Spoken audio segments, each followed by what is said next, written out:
दोस्तों, बहुत समय पहले की बात है। किसी नगरी में एक गुरुवर जंगलों के बीच अपनी कुटिया बनाकर रहा करते थे। आसपास बहुत ही अच्छा वातावरण था, शांत वातावरण था। वहाँ जो कोई भी जाता था वो अपना दुख भूल जाता था। उस वातावरण की शांति में मन को एक असीम शांति प्राप्त होती थी, जिससे जो कोई भी वहाँ अपने दुख लेकर जाता था वह अपने सारे दुख भूल जाया करता था। एक दिन वह गुरुवर अपने कुछ शिष्यों को उपदेश दे रहे थे। वो कह रहे थे, हमें अत्यधिक कम बोलना चाहिए। हमारे पास 2 कान और 1 मुंह है। इसका अर्थ ये है कि हम जितना बोलते हैं उसका 2 गुना हमें सुनना चाहिए। और यही प्रकृति भी चाहती है, इसलिए उसने हमें इस रूप में ढाला है। इसीलिए इस प्रकृति ने हमें 2 कान और 1 मुंह दिया है। तुमने देखा होगा कि इस प्रकृति में जिस पदार्थ की संख्या जितनी अधिक है उस पदार्थ की कीमत उतनी ही कम है, और जो पदार्थ बहुत कम है उसकी कीमत उतनी ही ज़्यादा है। और यही नियम हमारे जीवन पर भी लागू होता है। हम जितना कम बोलेंगे लोग हमारी बातों को उतना ही गहराई से समझेंगे, हमें उतनी ही गंभीरता से लेंगे। वो हमारी बात सुनेंगे, समझेंगे और हमारी इज्जत भी करेंगे। उन गुरुओं की यह बात सुनकर उनके सभी शिष्यों में से एक शिष्य ने खड़ा हुआ और उसने उस गुरु से कहा, हे गुरुवर, आपकी बातों को बीच में काटने के लिए क्षमा चाहता हूँ, लेकिन मेरा एक प्रश्न है, क्या मैं आपसे पूछ सकता हूँ? इस पर वह गुरुवर कहते हैं, अवश्य पूछो, तुम क्या पूछना चाहते हो? तभी वह शिष्य कहता है, हे गुरुवर, यदि हम कम बोलेंगे तब हमारी बात सामने वाला किस तरह से समझ पाएगा? इस पर वह गुरुवर कहते हैं कि तुम क्या कहना चाहते हो?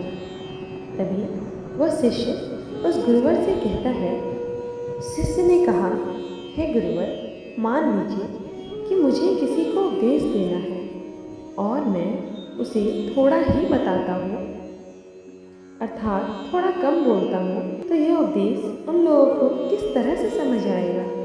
यदि मैंने उनसे कम बातें कही, कम उपदेश दिया और उन लोगों को ये बातें समझ नहीं आई, तो वो लोग मुझे गलत समझेंगे। या फिर ये भी हो सकता है कि वो लोग मेरी बातों का गलत मतलब निकालें। और हमने अपने अक्सर आसपास ये भी देखा है, जब भी कोई झगड़ा करता है, मारपीट करता है, ऐसे समय पर जो व्यक्ति शांत रहता है या कम बोलता है तो लोग उसे डरपोक समझते हैं और उसे मार के पीटते हैं। उसे डरपोक समझकर उसका उपहास करते हैं, अपशब्द कहते हैं, लेकिन वह कम बोलने वाला व्यक्ति उनसे कुछ नहीं कह पाता। इसीलिए ऐसे समय पे, हे गुरुवर, क्या हमारा कम बोलना उचित होगा? तभी वह गुरुवर मुस्कुराने लगे तो अपने उस शिष्य से कहते हैं कि मैं तुम्हें एक कहानी सुनाता हूँ। इस कहानी के जरिए तुम्हें तुम्हारे सभी सवालों के जवाब मिल जाएंगे। इस कहानी को बड़ी ध्यानपूर्वक सुनना और इसे समझने का प्रयास करना। बहुत समय पहले की बात है, एक छोटा सा राज्य था। उस राज्य का राजा अत्यधिक धनवान था। उसके पास किसी चीज़ की कोई कमी नहीं थी। उसका परिवार, उसका राज्य बहुत ही फला फूला था। प्रजा अपने राजा से बहुत खुश था। प्रजा अपने राजा का हमेशा गुणगान किया करती थी। एक दिन वह राजा भरे राज दरबार में वह ऐलान करता है कि जो भी व्यक्ति मेरे मन की बात साफ और स्पष्ट शब्दों में बता देगा, मैं उसे 100 सोने के सिक्के इनाम में दूंगा। राजा ने जो यह ऐलान किया था, यह बात पूरे राज्य में फैल गई। यह सुनकर सभी राज्य के हर कोने से बड़े बड़े विद्वान, बड़े बड़े साधु, बड़े बड़े पंडित, बड़े बड़े ज्ञानी सभी राज दरबार में उपस्थित होने लगे। कोई कहता, हे राजन, आप बहुत धनी हैं, तो कोई कहता कि आप बहुत विद्वान हैं, कोई उनके राज्य की प्रशंसा करता, कोई उनकी वीरता की गुण गाता, तो कोई उनकी प्रजा के बारे में कहता, तो कोई उनके ज्ञान की बातें करता। लेकिन सभी की बातें सुनकर राजा केवल एक ही बातें करता था, नहीं, इनमें से कोई भी बात मेरे मन में नहीं है, इनमें से कोई भी बात मेरे दिल की है ही नहीं। सभी ने बहुत प्रयत्न किया, सभी ने बहुत अच्छी अच्छी बातें उन राजा को बताई, लेकिन राजा हर बार केवल एक ही बात कहता था, जो भी बात आप लोगों ने कही है, ऐसी कोई भी बात मेरे मन में है ही नहीं। यह बात सुनकर वहाँ पे उपस्थित सभी लोग निराश हो चुके थे। किसी को कुछ समझ नहीं आ रहा था कि आखिर राजा के मन में क्या चल रहा है। राजा किस बात से प्रसन्न होंगे और कैसे उन्हें 100 सोने के सिक्के प्राप्त होंगे। जहाँ एक तरफ राज दरबार में बड़े बड़े विद्वान, पंडित, साधु उपस्थित थे, वहीं दूसरी तरफ उस नगर में एक गरीब ब्राह्मण भी रहता था। एक दिन उसकी पत्नी उस ब्राह्मण से कहती है, आप यहाँ बैठे बैठे क्या कर रहे हो? आप राज दरबार में जाओ। राजा ने ऐलान किया है, जो भी उनके मन की बात बताएगा, उन्हें 100 सोने के सिक्के इनाम में मिलेंगे। यह बात सुनकर बड़े बड़े साधु, बड़े बड़े ज्ञानी, बड़े बड़े पंडित, बड़े बड़े विद्वान राजा के दरबार में उपस्थित हैं और उन्हें तरह तरह की बातें बता रहे हैं। आप भी वहाँ क्यों नहीं जाते?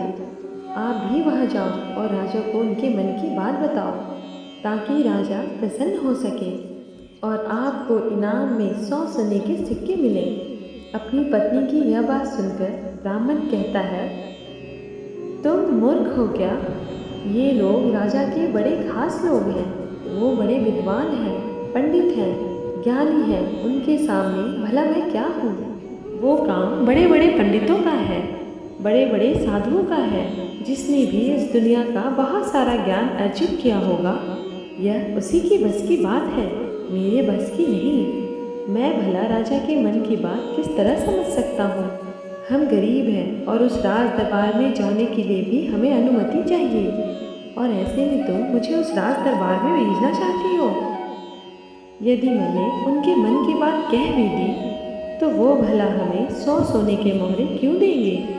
अपने पति की यह बात सुनकर उसकी पत्नी कहती है, ओहो, मुझे कुछ नहीं पता, आप उस राज दरबार में जाइए और जैसा मैं कहती हूँ बिल्कुल वैसा कीजिए। जब आप उस राज दरबार में जाएंगे और जब राजा आपकी ओर देख रहे होंगे, बस आपको पूर्व दिशा की ओर अपनी एक उंगली उठा देनी है। मुझे पता है कि राजा बहुत समझदार है, वह आपकी बात जरूर समझ जाएगा और आपको 100 सोने के सिक्के इनाम में देगा। और अपनी पत्नी की यह बात सुनकर वह ब्राह्मण जोर से हंस पड़ता है। अरे तुम मूर्ख हो गई हो क्या? तुम्हें क्या लगता है कि पूर्व दिशा में मेरी एक उंगली उठाने से राजा मुझे 100 सोने के सिक्के दे देगा? वहाँ पे जो बड़े बड़े विद्वान, पंडित, साधु, ज्ञानी बैठे हुए हैं, वो लोग चुपचाप केवल नज़ारा देखते रहेंगे, क्या वह कुछ नहीं कहेंगे? इस पर उस ब्राह्मण की पत्नी कहती है, मैंने आपसे जितना कहा है बस आप उतना कीजिए, तो आप देखेंगे कि राजा आपको भी 100 सोने के सिक्के इनाम में देंगे। ब्राह्मण की पत्नी जैसे तैसे अपने पति को मना लेती है। अगले ही दिन वह ब्राह्मण राज दरबार में पहुंचता है। वह ब्राह्मण बहुत ही डरा और सहमा हुआ था। इतने लोगों की भीड़ को देखकर वह बहुत डर रहा था, लेकिन वह अपनी पत्नी की बात मानकर उस राज दरबार में उपस्थित रहा और खड़ा रहा। जैसे ही राजा की नज़र उस ब्राह्मण पर पड़ी, वह ब्राह्मण अपनी पत्नी की बात मानते हुए एक उंगली पूरब की ओर उठा देता है। राजा बहुत प्रसन्न होता है और राजा तुरंत ही उसे 100 सोने के सिक्के इनाम में देता है। यह सब देख वहाँ पे उपस्थित बड़े बड़े विद्वान, पंडित, ज्ञानी और साधु सभी लोग आश्चर्यचकित रह गए कि आखिर ऐसा इसने क्या कह दिया जो राजा को बहुत अच्छा लगा। कोई ये सोच के हैरान था कि इस ब्राह्मण ने तो केवल एक उंगली ही उठाई थी और इसे 100 सोने के सिक्के मिल भी गए। यह सब देखकर वहाँ पे उपस्थित हर कोई अचरज में था और वह ब्राह्मण अपने 100 सोने के सिक्के लेकर अपने घर लौट गया।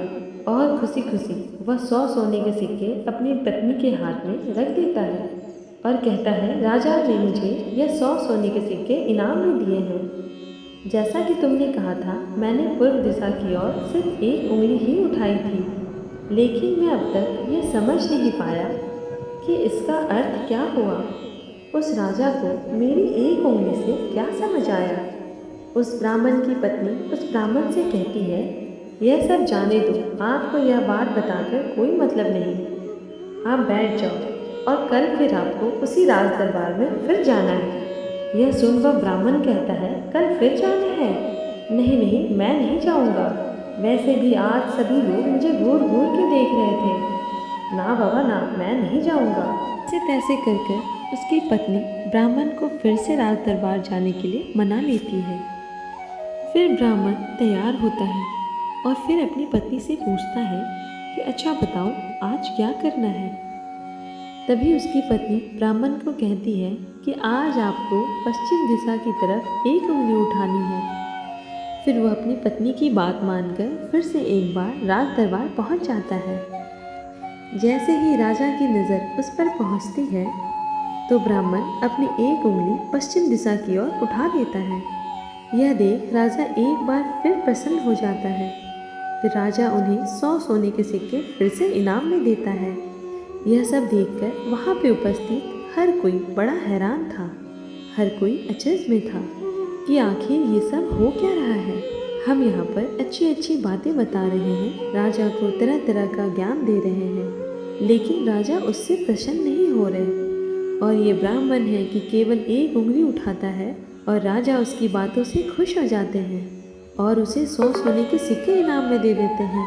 और तो और ये कुछ बोलता भी नहीं है, चुपचाप आता है, उंगली उठाता है और इनाम लेके चला जाता है। हर कोई केवल सिर्फ यही जानना चाहता था कि आखिर उस ब्राह्मण को ऐसा कौन सा ज्ञान है जो उनके पास नहीं। अगले दिन फिर से वह ब्राह्मण राज दरबार में आता है और अगली बार वह अपनी उंगली उत्तर दिशा की ओर उठाता है और अब की बार भी राजा प्रसन्न होकर उससे 100 सोने के सिक्के इनाम में देते हैं। यह सब देखकर वहाँ पर उपस्थित हर बड़ा से बड़ा विद्वान थक चुका था। उन्हें कुछ भी समझ नहीं आ रहा था, आखिर एक उंगली उठाने से राजा किस तरह प्रसन्न हो जा रहे हैं। यह सब देखकर सबने तय किया कि अगर उंगली उठाने से ही इनाम मिल सकता है तो वो राजा के सामने बड़ी बड़ी बातें क्यों करें, बड़ा बड़ा ज्ञान राजा को क्यों बताएं। उससे अच्छा है कि वो सब मिलकर एक ही दिशा की ओर उंगली उठाएंगे। सभी ने मिलकर यह तय कर लिया था। अगले दिन सुबह सुबह वह ब्राह्मण फिर से राज दरबार में आने के लिए तैयार हो रहा था और वह अपनी पत्नी से पूछता है कि बताओ आज मुझे क्या करना होगा। इस पर उसकी पत्नी कहती है कि आज आपको कुछ नहीं करना होगा, आज आप घर पर ही बैठे। उस दिन सभी साधु संत विद्वान वहाँ पर उपस्थित थे। राजा के आते ही सब खड़े हुए। जैसे ही राजा की नज़र उनसे मिली, सभी ने दक्षिण दिशा की तरफ अपनी उंगली उठा दी। यह देखकर राजा को बड़ा क्रोध आया। सभी पंडितों को, सभी विद्वानों को राजा ने कारावास में डलवा दिया। यह देखकर वहाँ पे उपस्थित हर बड़ा से बड़ा विद्वान आश्चर्यचकित था। वह हैरान था कि आखिर हमने ऐसी क्या गलती कर दी। जब वह ब्राह्मण अलग अलग दिशा में उंगली उठाता है तो उसे 100-100 सोने के सिक्के उपहार में दिए जा रहे थे। आज जब हमने एक ही दिशा की ओर उंगली उठाई तो हमने क्या गलत कर दिया। भला राजा क्या समझ रहा है? ऐसा कौन सा ज्ञान है, ऐसा कौन सा राज है जो हम नहीं जानते, जिसके बारे में हम में से किसी को कुछ नहीं पता। यह उंगली करने वाला कौन सा नया ज्ञान है जो हमने आज तक नहीं सीखा, जिसके बारे में हम में से किसी को आज तक कुछ नहीं पता। जब उन विद्वानों की यह पत्नियों को पता चला कि राजा ने उन्हें कारावास में डाल दिया है, तब उनकी पत्नियां राजा के पास विनती करने आई कि वे उन्हें छोड़ दें, उनसे गलती हो गई। लेकिन राजा ने किसी की एक न सुनी कि जब उन सभी को यह लगने लगा कि राजा उनके पतियों को नहीं छोड़ने वाले, तो वे सभी उसी ब्राह्मण के पास पहुँचे और वहाँ जाकर उनसे विनती करने लगे कि वे उनके पतियों की मदद करें, उन्हें कारावास से बाहर निकालें। राजा ने उन्हें कारावास में डाल दिया है और हमने उनसे कई बार विनती की, आग्रह किया कि वह उन्हें छोड़ दे, उनसे गलती हो गई, परंतु राजा ने एक ना सुनी। इसलिए हम सभी आपके पास आए हैं, कृपया हमारी मदद करें। उस ब्राह्मण और उसकी पत्नी ने सारी बातें ध्यानपूर्वक सुनी। उसके बाद उस गरीब ब्राह्मण की पत्नी राज दरबार जाती है और जैसे ही राजा की नज़र उस गरीब ब्राह्मण की पत्नी पर पड़ती है तो राजा अपनी 2 उंगलियां खड़ा करता है। तभी वह ब्राह्मण की पत्नी अपने पैर पर ताली मारती है। यह देखकर राजा तुरंत ही अपने अधिकारियों को आदेश देता है कि जाओ, उन सभी कारावास से उन सभी को बाहर निकालो। यह सब देखकर वहाँ पे जो उपस्थित पंडित थे उनकी हैरानी का कोई ठिकाना नहीं रह गया था। उन्हें आखिर यह समझ ही नहीं आ रहा था कि यह कौन सी विद्या है, यह कौन सा ज्ञान है। कभी वह ब्राह्मण 1 उंगलियां खड़ी करता है, कभी राजा 2 उंगलियां खड़ी करता है, कभी यह ब्राह्मण की पत्नी अपने टांगों पर ताली पीटती है। आखिर ये सब चल क्या रहा है, आखिर ये सब हो क्या रहा है। सभी मिलकर यह तय करते हैं कि इसका जवाब तो हमें वह गरीब ब्राह्मण ही देगा। इसलिए सभी मिलकर उस गरीब ब्राह्मण के घर पहुंचते हैं और उन सभी पंडितों में से एक पंडित उस ब्राह्मण से कहता है, आप ही हमें बताइए कि यह कौन सी विद्या है जो हम नहीं जानते।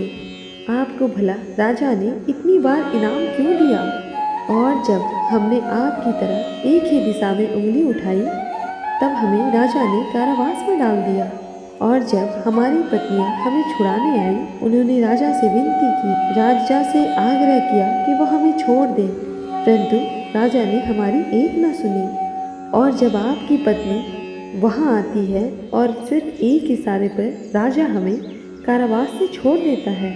आखिर ये सब हो क्या रहा है, आखिर आपने ये सब कैसे किया। क्या आप हमें भी यह ज्ञान दे सकते हैं, क्या आप हमें भी यह विद्या सिखा सकते हैं। उन सभी की यह बात सुनकर वह ब्राह्मण उन सभी से कहता है, इसलिए मैंने कुछ नहीं किया है, यह सब तो मेरी पत्नी का किया धरा है, यह सब ज्ञान तो उसने ही मुझे दिया है, उसने जैसा मुझसे कहा मैं करता चला गया।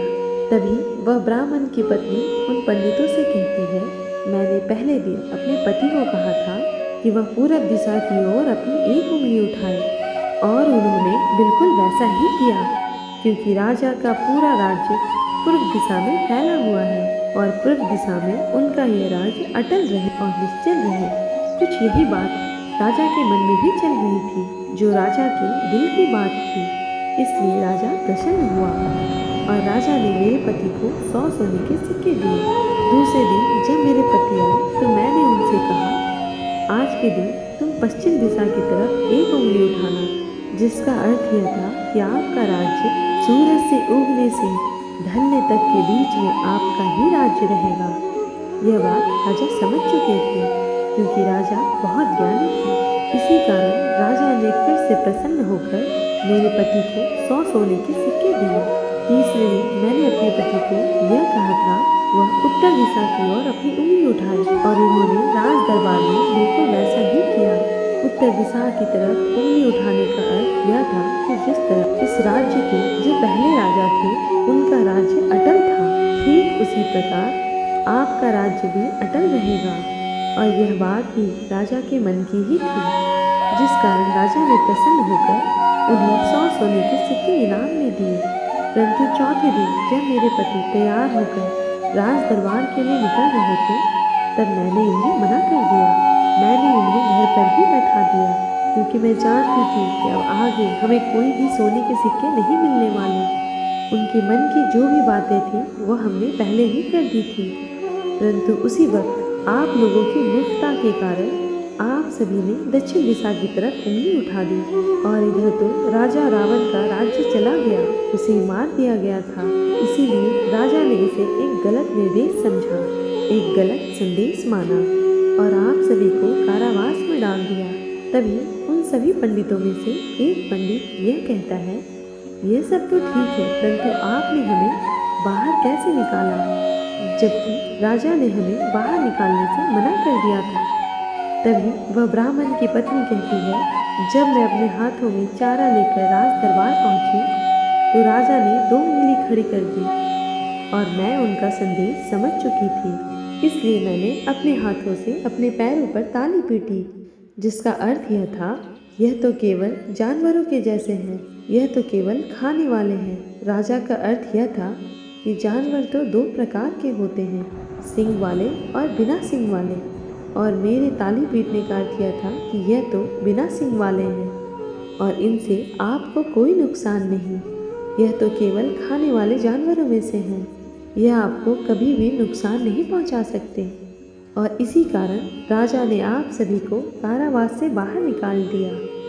इतना कहकर वह गुरु ने अपनी कहानी यहीं पर समाप्त कर दी और आगे वह अपने शिष्यों को उपदेश देते हुए कहते हैं, हम कम से कम शब्दों में भी किसी को बड़ा से बड़ा ज्ञान दे सकते हैं। इससे यह भी साबित होता है कि हम कम से कम शब्द बोलकर अपना ज्ञान किसी को भी समझा सकते हैं।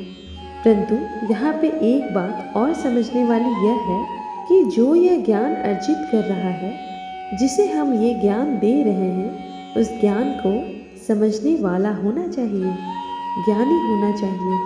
तभी तो ज्ञान देने का हमारा मकसद पूरा हो सकेगा। अन्यथा हम चाहे कितने भी शब्द बोल लें, उसे कितना भी समझा लें, उसे कितना भी ज्ञान क्यों ना दे दें, हमारा मकसद कभी पूरा नहीं हो पाएगा, क्योंकि वह हमारी बातें कभी समझ ही नहीं पाएगा। वह तो एक जानवर की तरह होगा, जिसे ज्ञान देकर हमारा कोई लाभ नहीं होगा। अज्ञानी को ज्ञान देकर हमें कोई लाभ नहीं। हाँ, अगर आप ज्ञानी को या अज्ञानी को ज्ञान देना ही चाहते हैं, तो इसका ये मतलब नहीं कि आप ज़्यादा शब्दों का प्रयोग करें। आप बहुत कम शब्दों में भी उसे ज्ञान दे सकते हैं। आगे वह गुरुवर अपने सभी शिष्यों से कहते हैं, हमें अपने जीवन में इन 5 परिस्थितियों में हमेशा चुप रहना चाहिए। जब भी कोई इन 5 परिस्थितियों में या तो कम बोलता है या तो बोलता ही नहीं है, उन्हें इज्जत मान सम्मान दी जाती है, उन्हें एक अलग नज़र से देखा जाता है। ऐसे लोगों को लोग ज्ञानी समझते हैं, क्योंकि उन्हें पता है कि कब और कहाँ बोलना है और कितना बोलना है। सबसे पहली बात बताते हुए वह गुरुवर कहते हैं, जब कोई व्यक्ति तुम्हारी भावनाओं को, तुम्हारी शब्दों को नहीं समझ पा रहा, ऐसी परिस्थितियों में इंसान का चुप रहना ही उचित है, क्योंकि हम में से अधिकांश लोगों में बेवजह ही अपने दुख और पीड़ाएं साझा करने की आदत होती है, लेकिन वह यह नहीं जानते कि जिन्हें वह अपनी तकलीफ़ें साझा कर रहे हैं, उन्हें आपकी तकलीफ़ों से कोई मतलब नहीं। वह तो आपकी तकलीफ़ों का फ़ायदा उठाना चाहते हैं।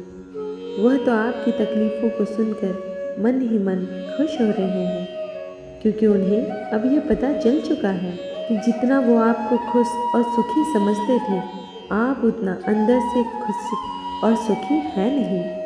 आपका सुख चैन लूट चुका है और यह जानकर उन्हें बहुत प्रसन्नता होती है। वह बहुत खुश होते हैं और ऐसे समय पर वह आपका साथ भी छोड़ देते हैं, क्योंकि कोई भी एक दुखी व्यक्ति के साथ रहना पसंद नहीं करता। इसलिए जब भी ऐसी कोई परिस्थिति आए जब आपको लगे मुझे अपनी भावनाओं को, अपने शब्दों को किसी के साथ साझा करना चाहिए, तो ऐसी परिस्थिति में आप किसी खास इंसान से ही अपनी बात साझा करें, जिन पर आपको पूरा यकीन हो। अन्यथा आप किसी और के साथ अपने मन की बातों को साझा करेंगे तो वो लोग आपको बेवकूफ़ समझेंगे, आप पर हंसेंगे और ऐसे समय पर आप केवल मजाक के पात्र ही बनेंगे। दूसरी जगह जहाँ पर हमें चुप रहना चाहिए, जब हमें किसी विशेष मौके के बारे में अधूरी जानकारी हो, किसी विशेष घटना के बारे में जब हम नहीं जानते, जब हमें अधूरा ज्ञान हो, तब ऐसे मौके पर हमेशा चुप रहना चाहिए। हम में से अधिकांश लोगों को शौक होता है कि वह अपने ज्ञान का प्रदर्शन करें, परंतु अधिकांश लोगों को आपने देखा होगा कि उन्हें उस विषय के बारे में अधूरा ज्ञान होता है, जिस कारण वह हर समय उन लोगों के बीच मजाक का पात्र बनते हैं।